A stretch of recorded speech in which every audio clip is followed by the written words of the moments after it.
L'importance de la visite du Mufti, c'est que d'abord, elle s'inscrit dans la célébration de Jérusalem, capitale palestinienne, occupée par Israël.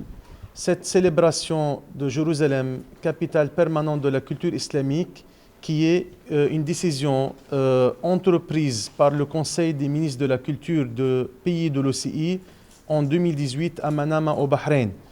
La célébration de Jérusalem, particulièrement à Dakar, dans la capitale sénégalaise, constitue une réponse en quelque sorte à toutes les politiques et pratiques israélo-américaines, soutenues en tout cas par l'administration Trump, qui veut effacer le caractère autochtone de la ville, le caractère religieux de la ville, le caractère islamique de cette ville sainte.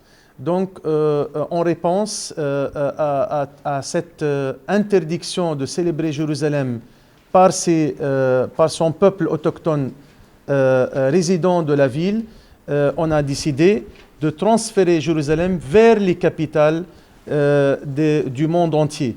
Et le Sénégal a cet honneur d'abriter Jérusalem ici et durant cette période particulière où nous célébrons également la journée internationale de solidarité avec le peuple palestinien. Donc ça coïncide dans cette semaine de solidarité avec le peuple palestinien et aussi ça s'inscrit sur ce registre de réponse civique et culturelle par les capitales de la Oumma tout entière à cette politique de déracinement du peuple palestinien dont on vise particulièrement son symbole, la ville de Jérusalem. Cette venue constitue, comme vous le savez, une première visite de ce genre, une ville qui n'a jamais eu un précédent dans l'histoire des relations sénégalo-palestiniennes.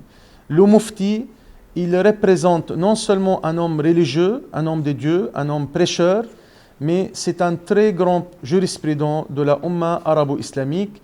C'est l'instance la plus haute qui porte parole au nom des musulmans de la Palestine. Et aussi, il a aussi une autre casquette, c'est qu'il est le coprésident de la Commission islamo-chrétienne de la Palestine. Donc, à travers l'histoire, pendant le mandat britannique et l'occupation israélienne, et même avant, le Mufti jouait un rôle très fédérateur, très populaire, non seulement en termes religieux, mais en termes aussi politiques. C'est un homme sans étiquette politique, mais c'est un homme, quand il parle, il est très bien écouté un peu partout dans le monde. Voilà pourquoi c'est important de mettre l'accent sur la visite historique d'un homme historique et d'un homme important quand il parle et quand il fasse ses navettes à travers les capitales du monde. Il dépasse les 75 ans. C'est un homme en très bonne forme, mais vous savez, il subit beaucoup de pression, comme tout Palestinien de la ville sainte.